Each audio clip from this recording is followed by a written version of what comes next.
Can we see my screen now? Yes, sir. Yes. Okay, good. So I'd like us to use the various platforms that we are joining in on to briefly share what our expectations are from this webinar and this topic. Two things that will help us achieve. One is to help us gauge how far we have gone in meeting your expectations at the end of this presentation. And then secondly, for subsequent webinar series that we'll be having, some of the expectations that you would have stated or shared would actually help us to fine-tune subsequent presentations from the Agile Co and Agro Mentor theme. So Bomi, right? Or who is the? Okay, my name is Juliet. Okay, Juliet. All right. Yes. Okay, Juliet. So let's have those expectations that the participants will share. I hope participants can share, right? Yes, they can use the chat box to share. Let's have those come in so we'll know, we'll be able to judge how far we have gone with this. Now, we have segmented our outline into 5 different areas. We want to look at what agribusinesses are. We want to look at what is feasibility study for agribusiness and then the why. We also want to look at how to carry out a feasibility study. Then we'll have a takeaway template that we'll look at to guide us, and then some moments for interaction. Now, segmenting agribusinesses, for the purpose of this webinar, we are looking at 4 major aspects for agribusiness. The first is the primary production. And what do we mean by primary production? We are referring to those engaged at agricultural practices at the primary level involving crop production, animal rearing, farming generally, having rearing birds, and all forms of agricultural practices at the primary production level, where you need to cultivate the soil, or you need to continue to increase production from livestock and all of those. Then we'll look at those involved in value addition, that is processing in whatever form. If you are adding value to the produce from the primary production level, it could just be as simple as drying of agricultural produce. It could be converting the raw materials from their natural state to some different products whatsoever. And then we'll look at those involved in creating market for those primary production, the output, the produce, the yield, and then the products from the processing activities, those who actually create the room, enable the market for trading. And then we'll look at those providing support services for the 3 other segments above. It could be providing logistics and transport. It could be business advisory. It could be business development. It could be an agronomic practice. It could be an agronomist, providing some services to farmers, and anything you do to provide support to those engaged in these other 3 segments, that's the primary production, the processing, and the trading, refers to what we call the support service. And it's important for me to state at this point that your business, your agribusiness, could be a startup, and then it could be that you're already running a business and then you are trying to expand. Whichever way it is, you still need to carry out a feasibility study to be able to determine whether or not you should go on or do have some modifications to this. And then, so what is actually a feasibility study? I like to describe it using the analogy of an idea. Every business that you see running today actually started with an idea. But again, it's important to note that there are successful businesses today, and then there are failed businesses, and there are failing businesses. Each of these businesses all have an idea at the root of the business. So the fact that you have an idea, which could be probably from gaps you have seen in the market, or probable gaps you see that would eventually be in the market as a result of happenings in the economy. The fact that you have an idea doesn't mean that it's going to be successful when you implement the idea. So it's important that you let the idea, which is the seed, pass through the lens of the market. The market is the king here, to see whether or not there's a likelihood or probability of the idea delivering on what it is promising to deliver. And then, because sometimes these ideas you have are a function of your own creativity and innovation, the tendency to get emotional about your agribusiness idea is quite high, to the extent that you may want to not see anything wrong with going right ahead to implement the idea, because you have allowed, your emotions to have the better side of you. But you see, it's not just about you. It's much more than what you think. So you need to allow the external market interact with the idea that you have. And then at the end of it all, you are able to come up with a decision that is no longer emotional, a decision that is not based on your emotions or your feelings or your thinking, but a decision that is based on your interaction with the market, with your idea, and you come up with an objective idea regarding whether or not you should go on with the idea. So this is what I call the feasibility journey. It's just like a seed, but a seed does not automatically become a tree or does not translate into bearing fruit if you don't plant it well. And it is not every seed that you plant that actually grows well. You need the right environment. You need certified seeds, for instance, to be able to get the desired yield that you are looking for. And there's a process involved in all of this. So this is the feasibility journey. I'd like us to also use the chat box on the various platforms that we're joining in to quickly send in what your business ideas are, your agribusiness idea. It could be poultry, it could be fish farming, it could be crop farming, it could be processing of milling of rice, it could be some value addition, feed production. Just quickly send it in. And once you are able to do that, I want you to also send in what you see. What do you see? What's the mental picture you have when you think about your agribusiness? What's the mental picture that you have when you think of your agribusiness?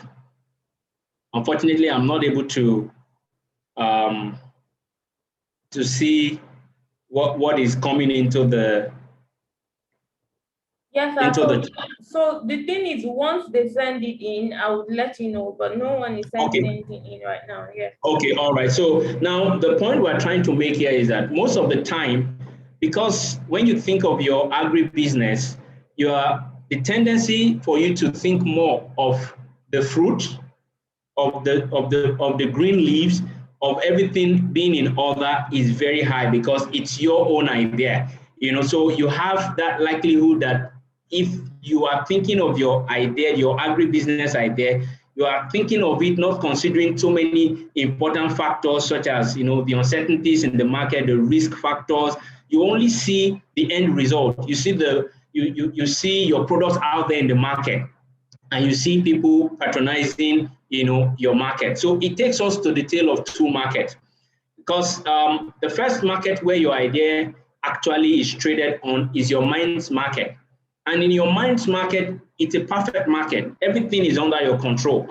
In your mind's market, there's no wind blowing your ideas up and down. In your mind's market, there are no risks that you are considering. You don't even focus on the process. You don't even consider, so many things. In your mind's market, you are the one selling and you are the one buying, because there's no actual purchase from an external person. So you are the judge of your own product. But when we talk of the market and your ideas needing to go through the market, we're talking of the real market. In the real market, so many things are not under your control.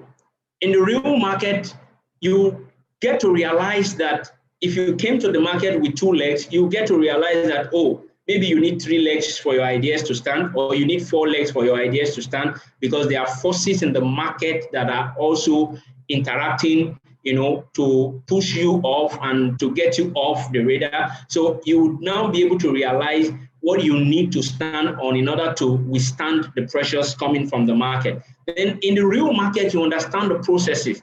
In the real market, you know that your raw materials don't become finished products if they don't go through a process.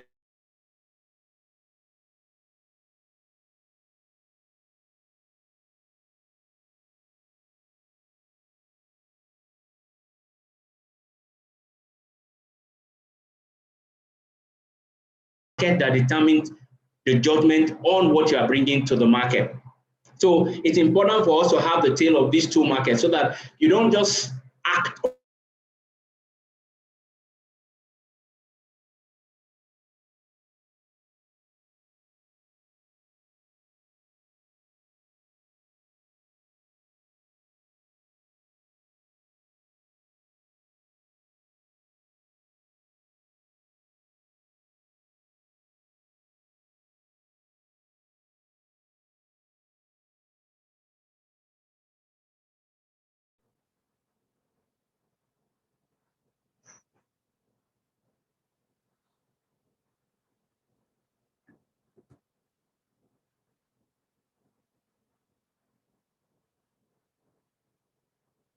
Hello, sir. Can you hear me? Can anyone hear me? Can anyone hear me?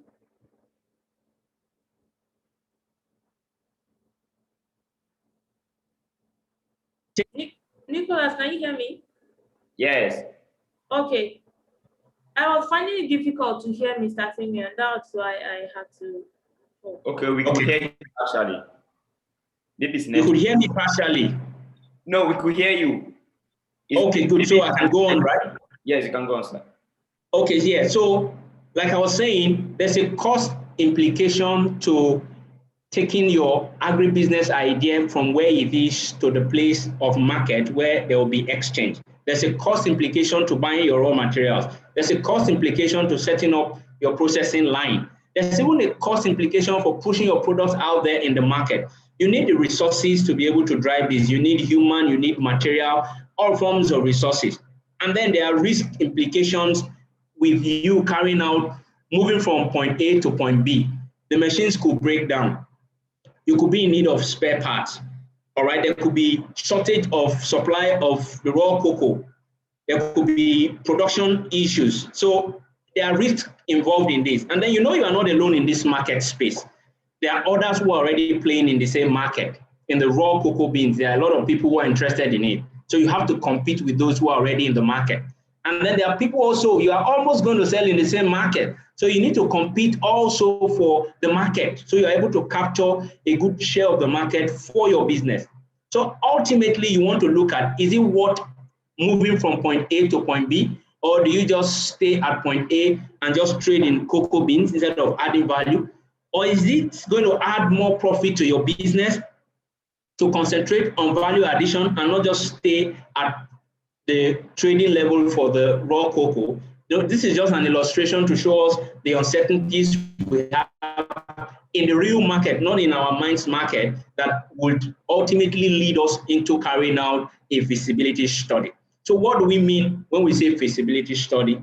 We are saying that it is an objective view of that idea you have, that agribusiness idea you have, through the lens of the external market, not your own market, not your mind's market. You want to be able to see if your idea has a chance of delivering on all that it is promising to stakeholders, of which you are a chief. You, the business idea, the agribusiness idea owner, you are the chief of the stakeholders, and you want to be able to see if this idea is likely to deliver on all that it is promising. So in essence, you are checking the viability. You are checking so that you don't waste resources. You are checking so that you don't jump into it, then you realize, oh, you should have done this or you should have done that. So ultimately, the market, when we talk of the market, we're looking at all the factors that can either enable or disable your success, for your agribusiness idea. So in essence, you are no longer the student and the examiner at the same time. You are the student, and then you let the market be the one to examine the agribusiness idea that you are pushing out, trying to fill up some gaps in the market. I hope we are following so far. So we go right ahead to look at what the how of carrying out a feasibility study. For the purposes of this webinar, we have outlined about 7 different components. In the course of the presentation of your feasibility report, some of these components could be made together, and I'm going to take us through the components that we can actually fuse together. But it's good for us to expand it so we can briefly just touch on them. So we'll look at the market viability, we'll look at the economic viability, the financial viability, technical, operational, ecological, and then the legal viability for your agribusiness idea. Now, when we talk of the market viability, the market is the point where you are actually changing your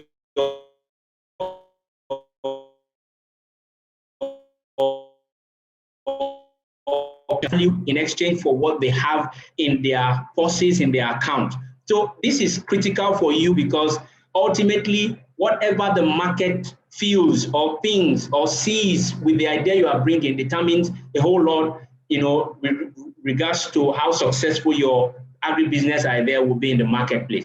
Like we said earlier, it is possible that you identify the gap. It is possible that yours is a gap you saw in the market and then you are trying to fill. So that gap is like a hole. And for every hole, you need the right product to fit in. You cannot just take a square peg and put in a round hole. It won't fit in. So it is a hole that you have identified and you need to have the right product to be able to fill that space. Now, in your mind, you have determined that, oh, this is what I'm bringing to the marketplace. But you see, the market will tell you what it actually wants. The market will tell you what that gap actually means. The market will tell you how the product you are bringing will fit into it. So you need to do some level of research by directly engaging with your prospective clients, with your target clients, through various means. You can have personal interview. You can actually go into the marketplace. You can have phone conversations with people that you have profiled to be your target clients. And then it could be through some other indirect means. You could read industry report regarding the area of agribusiness you're interested in. There will be others who are already playing there. You could read market research. You could read all forms of reports online and engage to actually know what the market is looking out for and how you can get your product to be round pegs that will fit into the round holes. So critical questions you want to be looking at is this idea that I'm even talking of, the gap I thought I already identified. Does that gap really exist? If it does, then how can the product or the offerings I'm getting to the market, how best can I channel those products into the market, and how best would those offerings fit into what the market needs? So what are the unique selling propositions that you have identified? All right. And then you need to know what your target clients are thinking about the product. So when you are carrying out this research, you want to be able to identify whether or not you have the right product, whether there are modifications you need to still do to the business idea that you have. You need to know and profile the target market. Are you targeting individuals? Are you targeting industries, industrial consumers of produce? Are you looking at farmers at the small scale level, or are you looking at industrial farmers or commercial farmers? So you need to be able to know what competition is doing in that same space where you are trying to capture some market share. So that speaks to your market viability. Then we quickly move on to the economic viability. Here we are looking at the cost and the benefits. We want to be able to know, because we have said at the beginning that if you are going to move from a point of raw materials to a point where you are adding value to the produce in order to get some finished products or derivatives, you need to incur certain level of cost. There's no business you're starting today that you're not going to have to incur some level of cost. Now, what benefits will the cost you are going to incur confer on your business? Because you're not just going to incur cost for the sake of incurring it. So you need to be able to identify the benefits for every kobo that you have to spend on your business. It could be tangible, it could be intangible, it could be something you can point at, it could be something that is diffused into the business, but it's needed for you to incur that cost for the business to grow. So you need to be able to know if, for instance, you already you run a poultry farm or you have a fish farm, you usually buy your fish feed or your poultry feed. Do you want to go into making your own feed or producing your own feed? Now, what will be the cost to that? And then what are the gaps with the current state of things that you're trying to get over? Do you have a problem with quality? Do you have a problem with timely delivery? Do you have a problem with customer relations? what are the problems? So if you are interested in going into your own feed production, for instance, you need to be able to identify what the cost implication is, and then know what the benefits would be over a period of time. So it could be anything that you are doing. Yours could be that you are already into rice packaging and marketing, and then you have to contract the milling to another company. Do you want to set up your own your own factory for milling? What will be the cost implication? Do you have the resources? Can you actually get the resources? What options are there for you? What will be the benefits in the long run? So for every cost that you need to incur, you also need to be able to outline what the benefits are. Yours could also be that you want to have control over your haulage and logistics of your products because of how, the challenges you have seen with how third parties handle these things, and you are not able to actually get value to the customers that you want to get to. So you would identify what costs you need to incur and then also set your benefit. So if your benefits you're looking at, for instance, will be in terms of quality, then you need to invest so much in ensuring there's quality control in production. You could invest so much in research. Yours could be that, the turnaround time, you want to be able to manage it. Yours could be that you want to reduce wastage. Then you probably will be looking at automating some of the processes, which comes at a cost.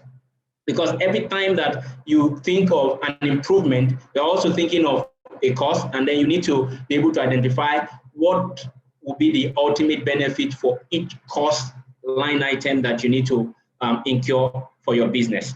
Now, for your economic viability and your financial viability, you could merge them together. But, for this presentation, we just separated them so we could touch on them.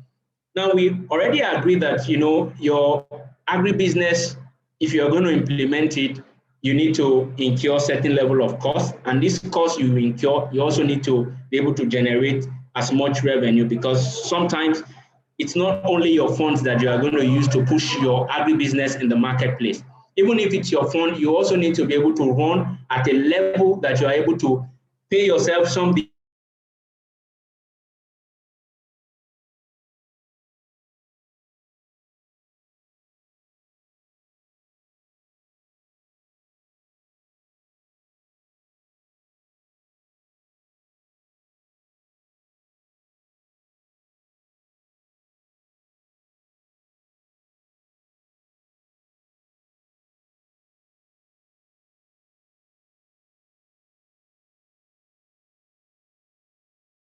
or whatever it is. Yours could be that you want to set up a processing factory, you need equipment, you could be interested in probably providing storage facilities for produce. So you need to build silos or warehouses, and then, or you are leasing these facilities. Then yours could be that, yes, if you have set up a processing line, you also need working capital to be able to start operation. So these line items will differ based on your own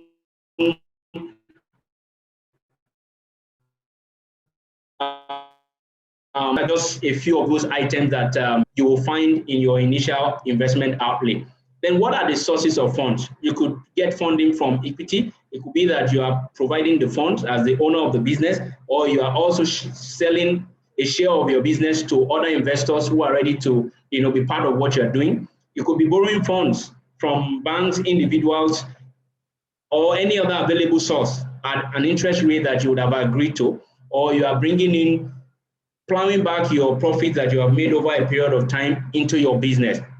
These are various sources of funds that will be available to you. The three key areas will be your equity investment, your debt, or retained earning that you plow back into the business. But it's important, especially for the borrowings, the debt obligations, that you find the right size and then you find the right structure for your business.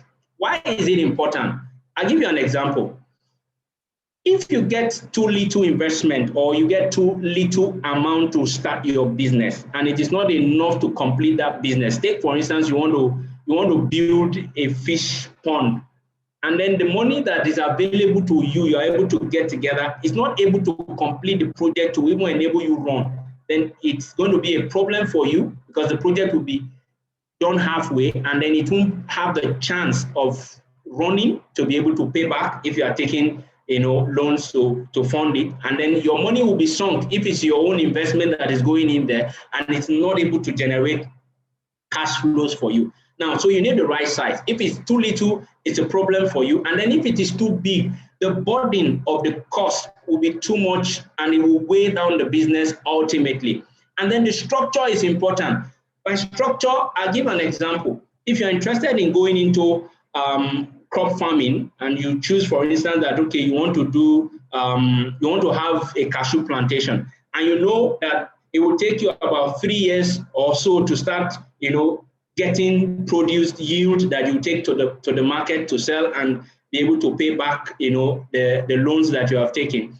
It will be wrong for you to take a loan that is structured for you to start repaying in 2 years, because that structure wouldn't work for your business. So you need the right structure. As much as, even if the loan is available, if the structure is wrong, believe me, it will be a problem for the business ultimately. I've had to deal with so many structural funding challenges with different clients because they didn't take note of the kind of structure that suits their business. So it's important that while you are getting the right size, you also get the right structure to ultimately help in sustaining your business. Then yes, you also need to carry out a profitability analysis.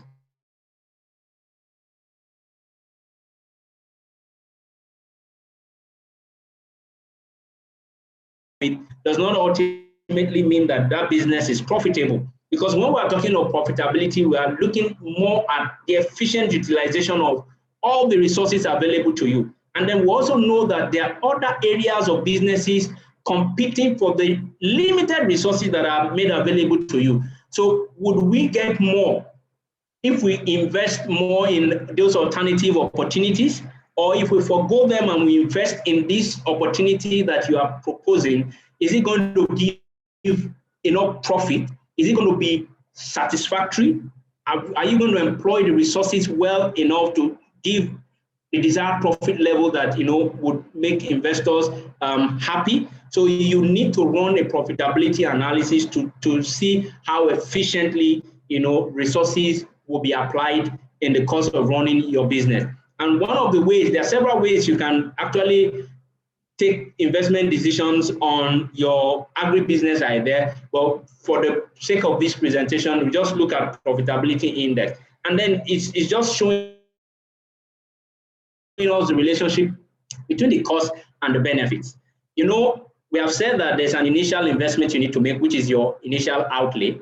You know what amount you need to start your business, all right? You have to, on the basis of your market research, on the basis of the findings you would have made in the course of your feasibility, you'll be able to assume and determine what will be the cost of running the business, what will be the cash flows that the business will generate over a period of time. So you are projecting into the future. So you need to be able to determine what those future cash flows are, and then you discount them. You can use a discounting factor, you can use weighted average cost of capital, and to make it simple, if you have to do this feasibility study yourself, you could probably benchmark with what the interest rate on loans are, for instance, to be able to discount those future cash flows to get their present value.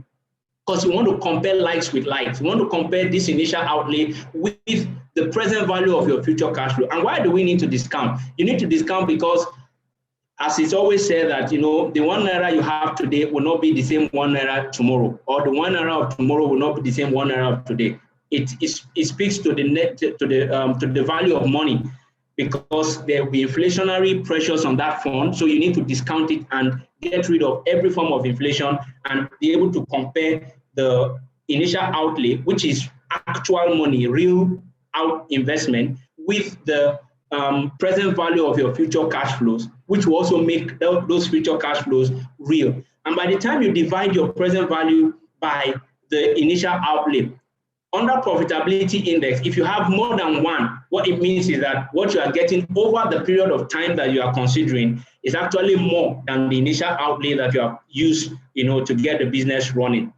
But just looking at the profitability index will also not be sufficient. You need to look at what other business opportunities would give in terms of their profitability index, and then compare with what this particular agribusiness they are looking at is if it's actually profitable enough for investors to put their money in. Then you also want to look at the break-even point. You need to determine a margin of safety that you know at this level of operation that you are not making losses as much as you are not making profit. Why is it important? I give an example.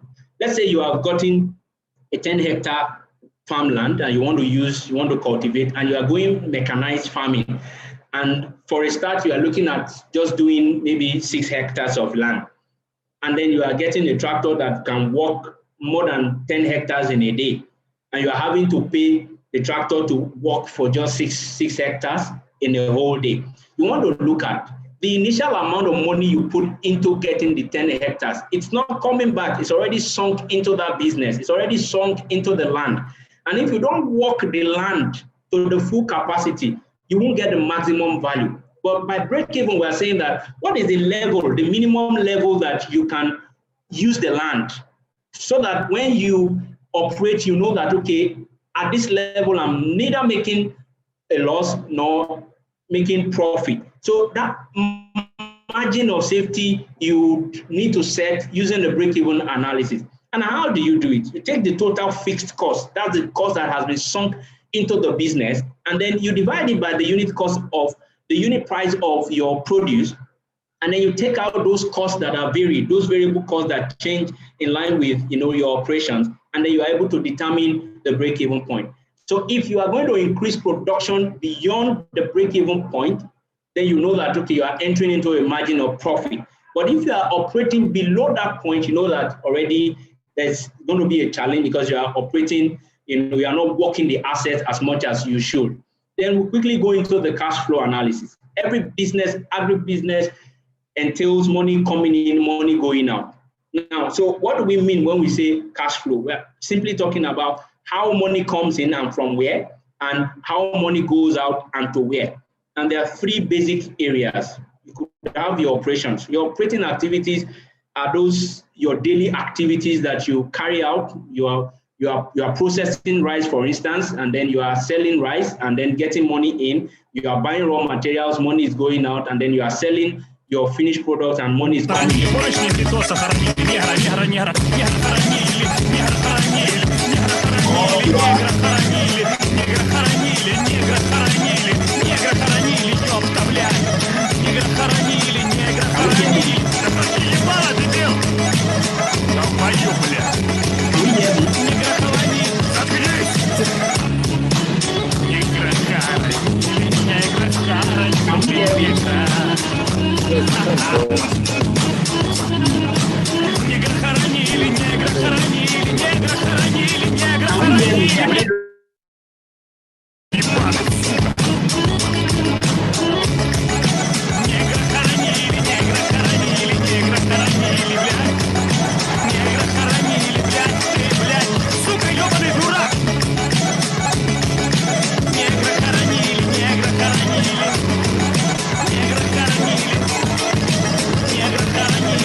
Hello, sir. Sorry.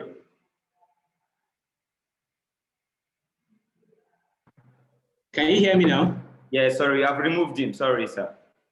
Okay, all right. So we'll just go on, right? Yes, sir.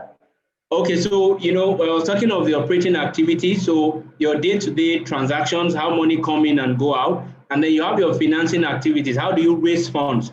Is it coming in from equity? Are you borrowing funds to be able to push the business?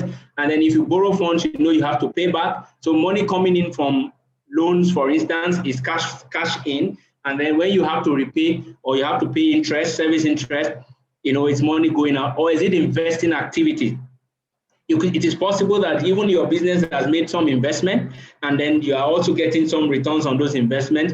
It's also possible that you're expanding your business and you need to get rid of some of your old assets, all right? And then when you sell those assets as scrap and money comes in, that is cash inflow from, investing activities. And there are two accounting principles that, are important for us to stress here. There's the accrual method and then there's the cash method. When you are presenting your cash flow, you need to be able to determine which of these methods and what do they mean. By accrual, we are saying that when you get value, that is when you recognize that, you need to pay money. So you recognize that you have actually paid for the value you got. And then when you give value, the point of giving value is the point that you recognize and record that, yes, you have received money. So take, for instance, you have sold your fishes and then you are getting paid in a month's time. The fact that you have made exchange of the fish at this point to receive money later, it is now this time that you exchange the fish that you record in your cash flow that, yes, you've actually received the money. And then when you have to buy fish feed, for instance, and you are given grace to pay maybe in a month's time, the fact that you receive the feed now means you record it as if you have actually paid now.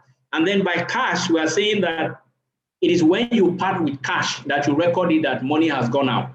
And then when you receive cash, that is when you record that, money has come in. At the end of it all, you are going to see the net cash flow position, which will actually be the difference between your inflows, your cash inflows, and then your cash outflows. By the time you recognize that over a period of time, your cash inflows is more than your cash outflow, what it means for you really is that you have enough cash flow to be able to service your obligations, and then you are able to have enough cash flow to expand your business and also have some returns to your investors.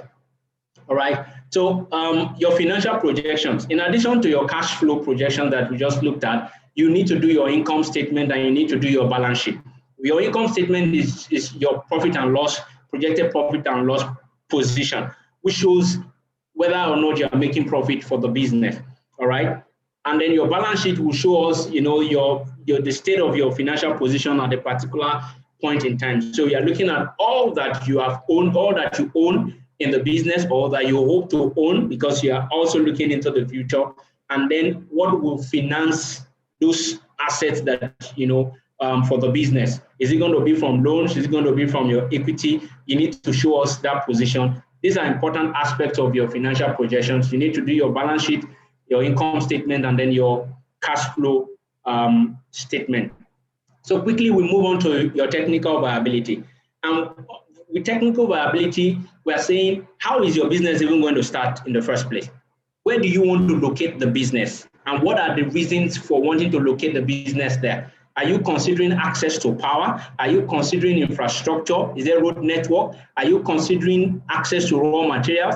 Are you considering proximity to the market where you're actually going to sell the produce or your products? So a lot of these factors need to be put into consideration. If you are going into processing, for instance, which of the equipment are you going to buy? Who are the manufacturers of this equipment?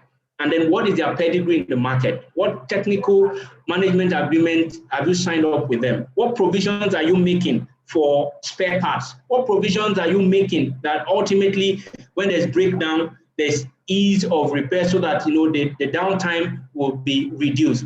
So all of these factors, how easy is it for you to access labor in the environment where you are looking at siting your business? All right. Then what are the skills that you need? What are the experiences you need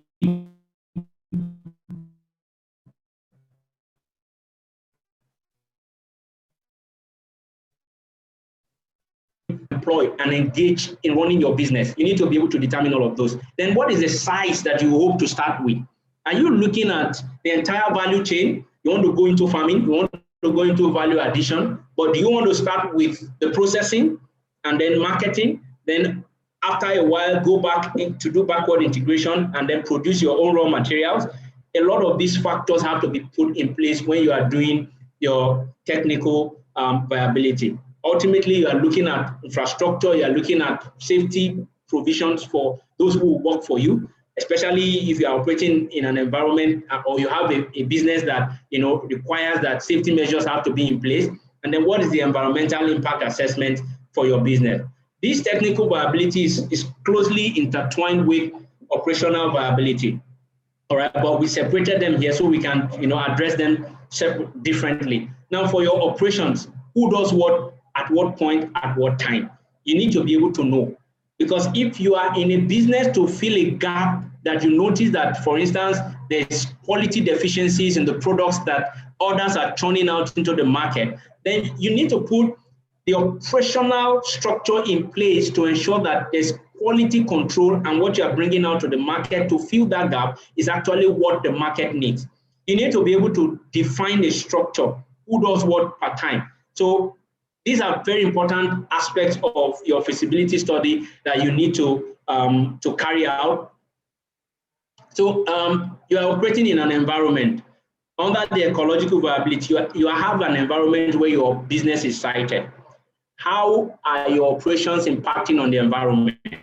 Are you into cassava processing and you are getting starch, or you are doing gari? How are you discharging the waste? What are your plans for the waste conversion?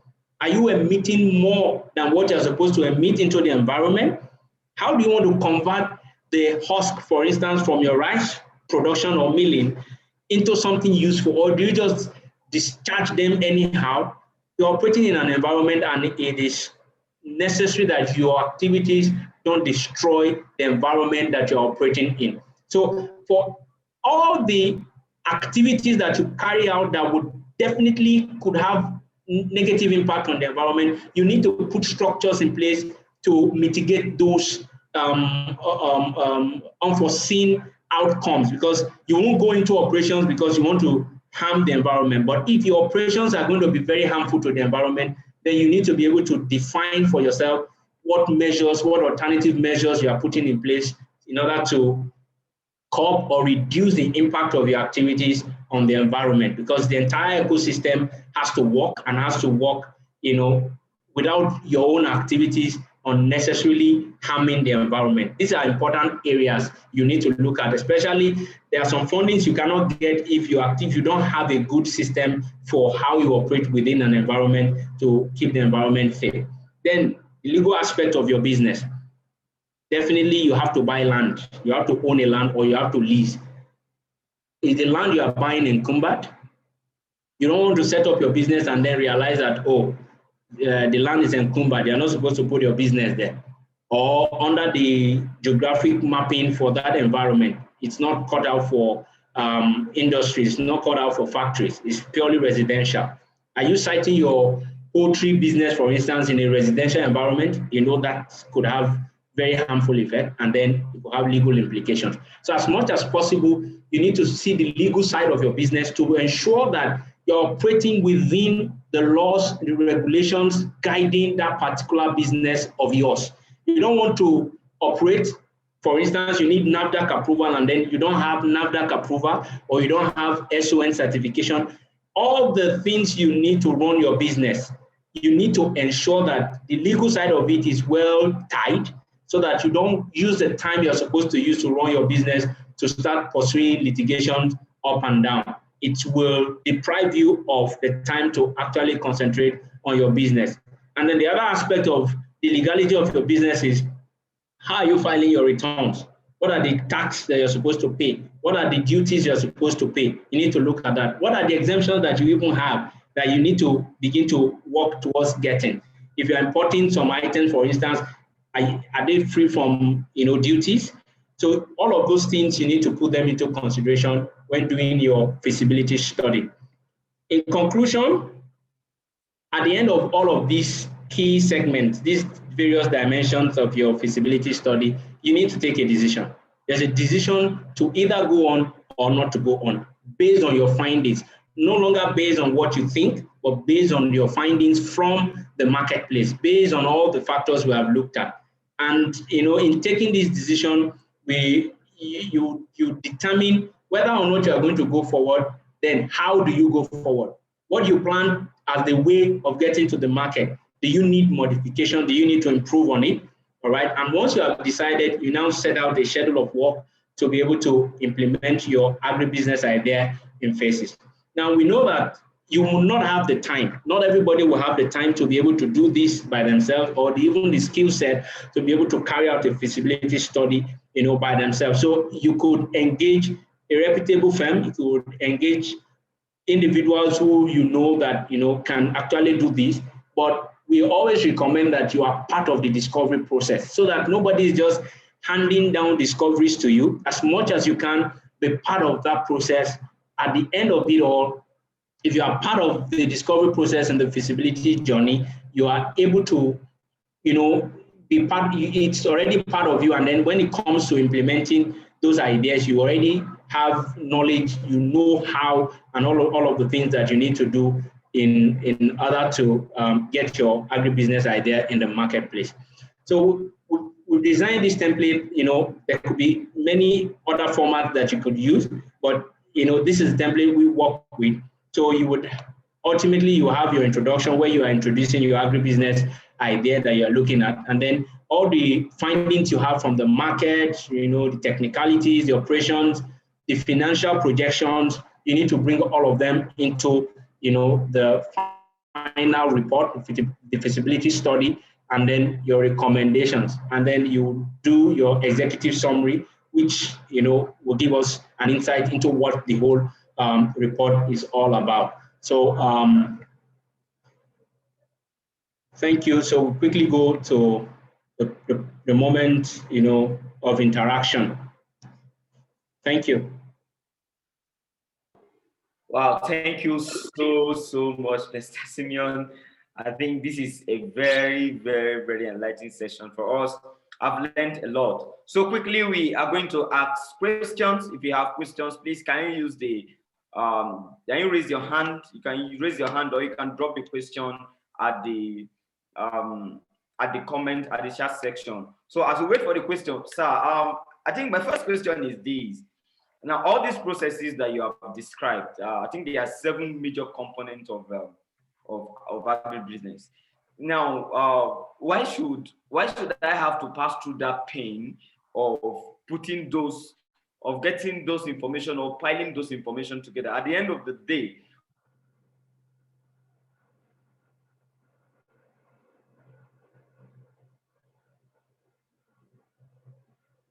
what would be the advantage? Do something like they just went ahead. What benefits of carrying out a feasibility study, sir, for agribusiness? Okay, I lost you there, but if I got you from the beginning and the end, you're saying that why do I need to go through the stress of doing all of these findings, going through all these processes, just to, get, I lost you at that point, but I want to believe you're asking what are the benefits of going through all of these processes. Is that right? Yes, exactly. Okay, good. Now, like we said from the beginning, the fact that you have an idea, it does not mean that the idea is going to be successful. If you are not prepared for certain challenges, when they come, they could blow you off, and then you see that the other person is still thriving because he was adequately prepared. Take, for instance, you didn't consider all the risk factors. You didn't consider that just bringing in equipment from outside Nigeria to set up a processing line is all that you need. You didn't consider that, okay, you need to make provision for spare parts. You didn't consider that, you need to make provision to train your own technical person in-house on how to do some minor troubleshooting, and then there's a breakdown. Yes, you have set up a viable business, but the cost of the breakdown and the time that you are going to waste in getting the experts to come in to the country to begin to work on those equipment, you are losing time and you are losing customers. So you wouldn't want to say, okay, why do I want to look at the technical feasibility? Why do I want to look at it? Because the point is, what if you set up a business in a location because it's close to the point of raw materials, and then you didn't consider insecurity, and then there's attack, and then you have to shut down your business completely. So it's important. Okay, if you didn't look at the market, let's say you are making products, you feel, oh, everybody will like the product because maybe you like it or your immediate family like the product, and you feel that, yes, every other person will like it. But what if your product gets out there and then you are not getting the right demand or the pressure you expect to get from the market, you are not getting it. So it is not too much to go through the stress now to avoid future stress that you would need to go through on reconfiguring the whole idea after you have set up? What if you put up a processing line and then you have not considered how the processes should flow, and then you now need to start making some repairs up and down at a huge cost? The monies you are going to use to run your business, like we said, may not even be your whole own money. It could be that you are borrowing. And if you are going to be borrowing funds, you need to be able to make sure that you are utilizing those resources well to generate enough cash flow to be able to service obligations. So we cannot take for granted the need to carry out a proper feasibility study, because it's important for us to put measures in place that if any of the uncertainties of the marketplace comes up, one is that you are either not going to be affected, or if it will affect you, you are able to, you have enough shock absorbers to be able to absorb the shock coming from the market. So if you have established a proper structure, you know already that, okay, yes, if this happens, this is what I'm likely to do. You are better prepared, because they said in time of peace, you prepare for war. So if you are prepared in time of peace for war, you are better attacking or surviving in the time of war than the person who obviously did not take time to prepare for the time of war. Thank you. Thank you so much, sir. So could it be the reason why there is a high rate of agribusiness failure currently? Because I have seen a lot of friends who have started something awesome, wonderful things in agribusiness, and then they felt in 2-3 years you can no longer find them doing the business again. So could it be one of the reasons why there is high rate of agribusiness failure in the country? Good. Now, yes, because we're talking agribusiness, I would say yes. But you see, generally for businesses, we are easily deceived by our mind's market. And that's a key component of what we discussed, that if you leave everything to your mind, you will not be able to cover as much ground as you need to cover to know what the challenges that would come up would be, likely challenges. We're not saying that not doing a feasibility study is going to make your business not work out. There are businesses that are also thriving today that the owners didn't have to go through all of this stress. But you see, they would have learned along the line that if you interact with some of these people, they will tell you that these are things they wish they had known before starting. So yes, not doing a proper feasibility study is already a step in the direction of failure. Now, but we are not saying that even if you do a feasibility study, you are guaranteed 100% success rate. So let's also make that very clear, because there could be factors that are ultimately beyond your control. The economy itself can impact heavily on your business beyond what you thought, was going to be the impact. So if there are external factors that are actually as a result of global downturn in the economy or the market, yes, we could make up those excuses. But again, there could be many other factors responsible for why many businesses fail, especially agribusinesses are not able, some are not able to thrive, or you notice that some of them could have started because, they felt the government policy direction, for instance, is focused on agriculture. So let's move to agri. But they are moving to agri, not having the background, not having the knowledge, not ready to spend the time to research how these things work. So ultimately, you are going to have to battle with a lot of things. Take, for instance, you are going into poultry farming. If you are not careful to learn and to understand how the business works, you could lose all your investment all at once.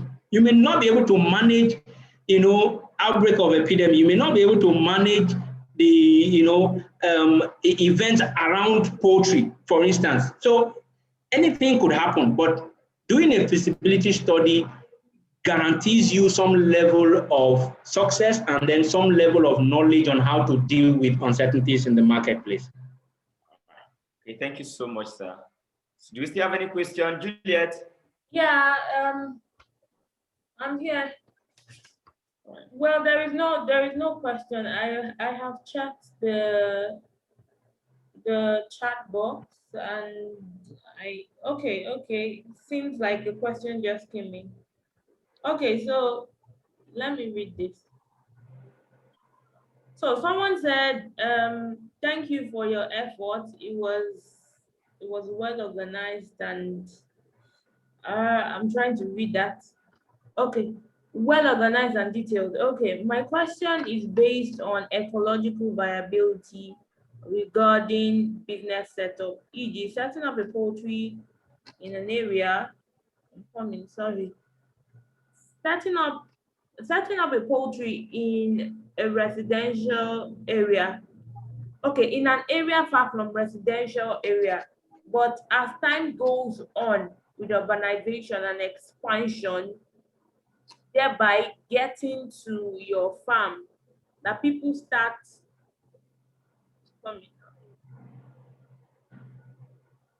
Okay. Okay, sir, can you read it? Can you read the chat?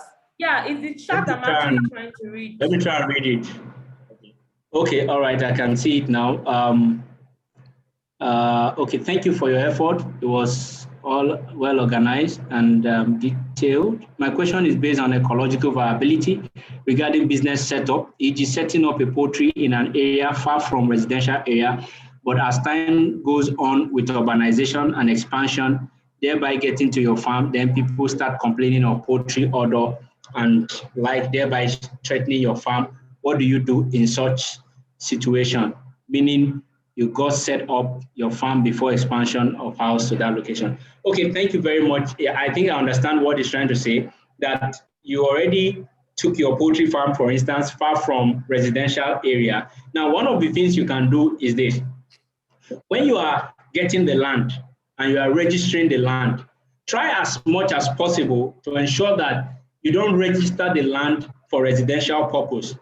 Try as much as possible to declare the kind of business you hope to do on that land, so that in that environment, you're already able to know for yourself that, okay, you can actually set up legally a poultry farm there. So if there is expansion and there's urbanization, at least to a large extent, you have already taken precautionary measure to ensure that the purpose for the land is for farming and for poultry farming. So if they're going to give you approval and they know that place is earmarked for residential, you already know they won't give you approval. So it's not just about going far away from a residential environment. It's about what purpose you want to put the land to. It's important that you get that documentation right from the onset, so that you know you already preserved that environment for that business purpose, and then it's not you again to change the purpose. It will now be on the land people not to give residential status to other people who are going to acquire land around your area. I hope I'm able to attend to that your question. Yeah. Yes, sir, you did. Thank Okay. you. So do we still have any other questions? I think the chat box is empty. Okay. It may not be question. You can ask people to also send in their contributions so that. Okay, sir. Okay, so I think someone is saying something. So Yeah. thank you for your presentation, sir. How do I move from point A to B in rice farming business? That is rice production, sieving dust from rice, and better packaging. Okay, very good. Thank you, Adeife. I hope I got that pronunciation right. Yes. So you are looking at from what you have asked. I can infer that probably you already have a farm, a paddy farm or so, or you hope to start one, and then you are looking at adding value to it to move from the point of farming, or you're looking at just the raw material. Now, you need to do your analysis very well. And some of the things I would say to you here is based on experience in the rice value chain. There's serious supply gap in that market, but again, there's more gap for quality rice than just anyhow rice. So if you want to get out well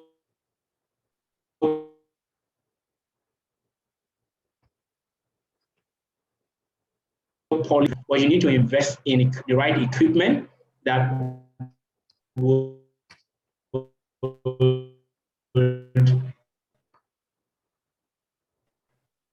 don't want to turn out to the market. So you need to get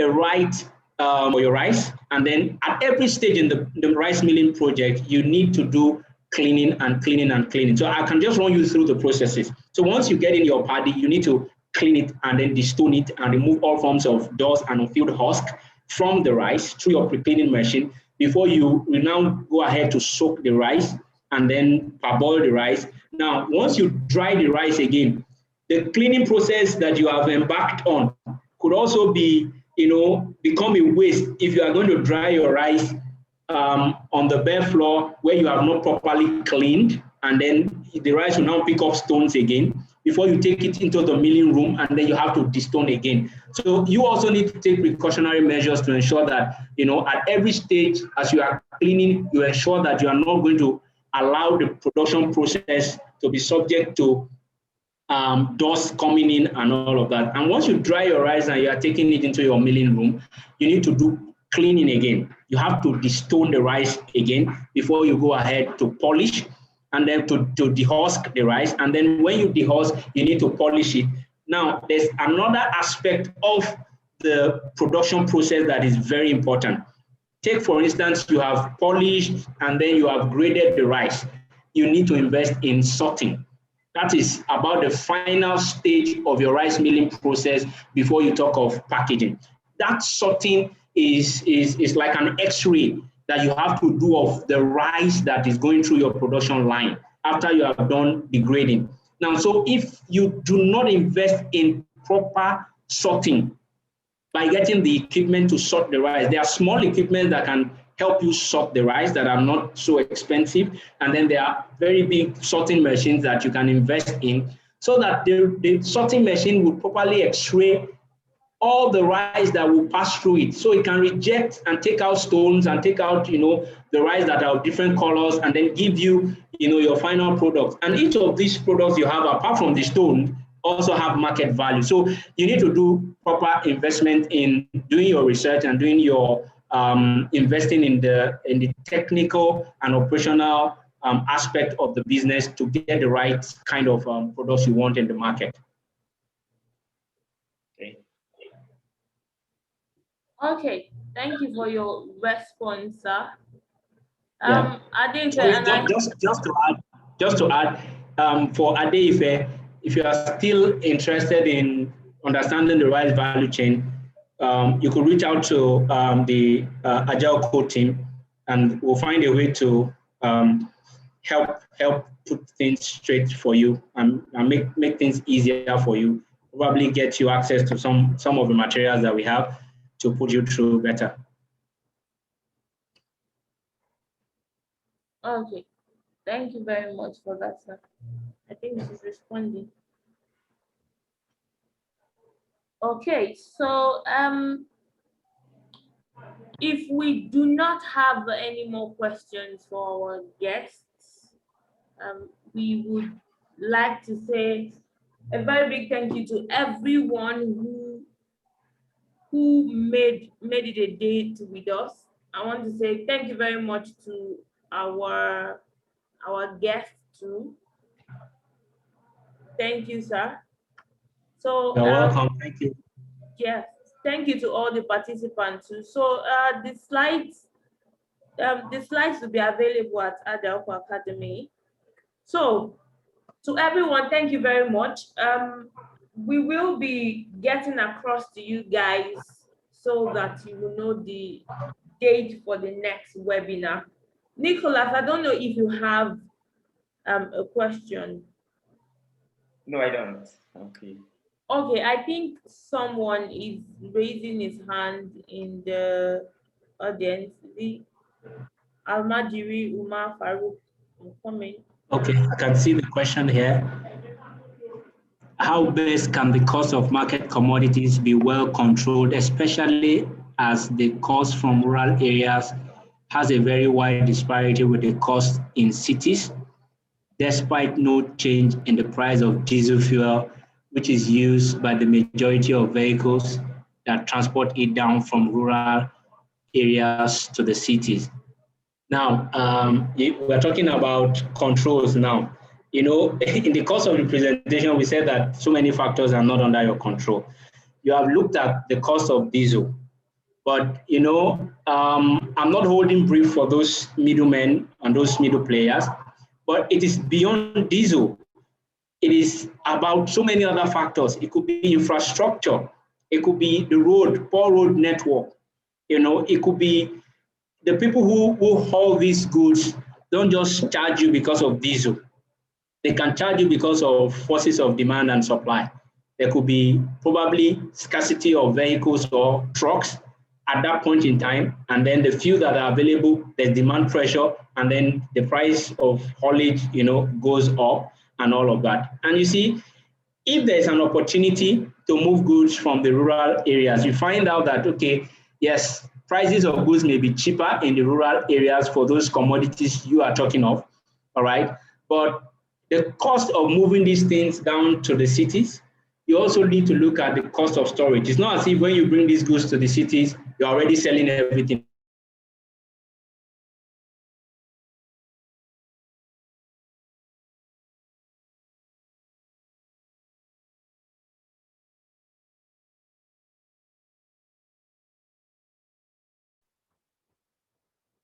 Hello, sir. Can you hear me? Okay, I think we lost you at some point.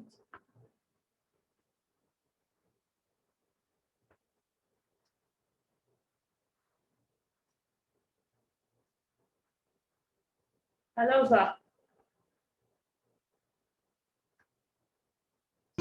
Would only apply to certain commodities, but right now we don't even have those boards, those commodity boards, anymore.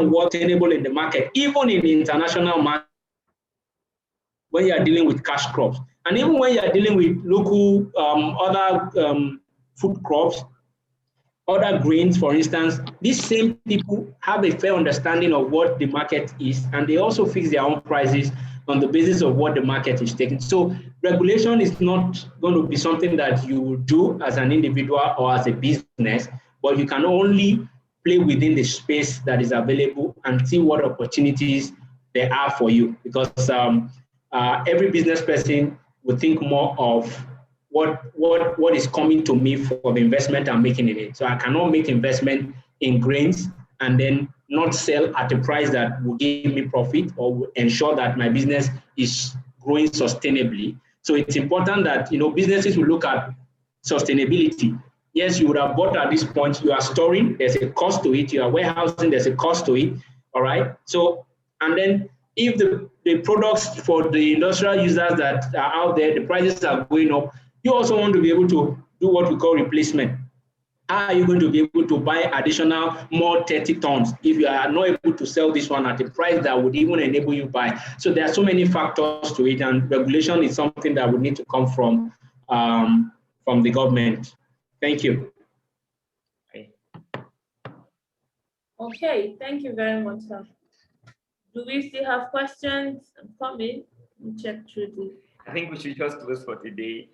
The other questions coming, maybe they should just send it to the chat and we address it individually. Okay. Okay. No problem. Thank you everyone for coming through. Thank you so much, sir. Once again, thank you for being a part of this. We hope that next time when we call on you, you will definitely indulge us. Yes. Thank you everyone, and we will see you in the next episode. Thank you. Thank you. Yes, sir. All right, thank you. Bye. Yeah.